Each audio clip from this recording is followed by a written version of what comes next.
उठाया। उसने सभी बदमाशों का मुकाबला किया और एक एक करके सबको चित कर दिया।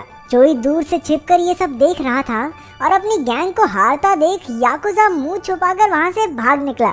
बाद में हमें पता चला कि बूमजो भी असल में एक मार्शल आर्ट्स का खिलाड़ी है। वो भी चोई की तरह कोरिया से था। फिर वो चोई और चुनबे को अपने साथ एक सर्कस में ले गया जहाँ काफी कोरियन लोग साथ में काम करके अपना गुजारा कर रहे थे।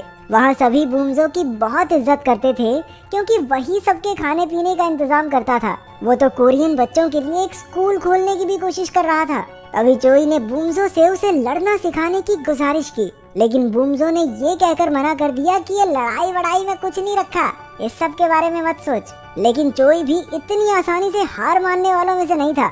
वो बूमजो को मनाने के लिए तेज बारिश में उसके घर के बाहर जाकर बैठ गया। इसके बाद फ्लैशबैक में दिखाया गया कि असल में बचपन में चोई बूमजो से ही मार्शल आर्ट सीखता था, लेकिन कुछ मजबूरियों के कारण बूमजो को अपना शहर छोड़कर जाना पड़ा। रात से सुबह हो गई थी और चोई अब भी उसके घर के बाहर बैठा था। उसने मन बना लिया था कि अगर वो लड़ना सीखेगा तो सिर्फ बूमजो से ही। उसकी लगन देखकर बूमजो भी पिघल गया और उसे सिखाने के लिए राजी हो गया। उसने चोई को मार्शल आर्ट्स के कपड़े और एक किताब दी। फिर उसने कहा कि बिना न्याय की ताकत होने से चारों ओर दहशत मच जाती है, इसलिए इस कला का इस्तेमाल सिर्फ खुद के और दूसरों के बचाव के लिए ही किया जाना चाहिए। जल्द ही चोई बूमजो के ग्रुप में शामिल हो गया और उसने रिक्शा चलाना शुरू कर दिया।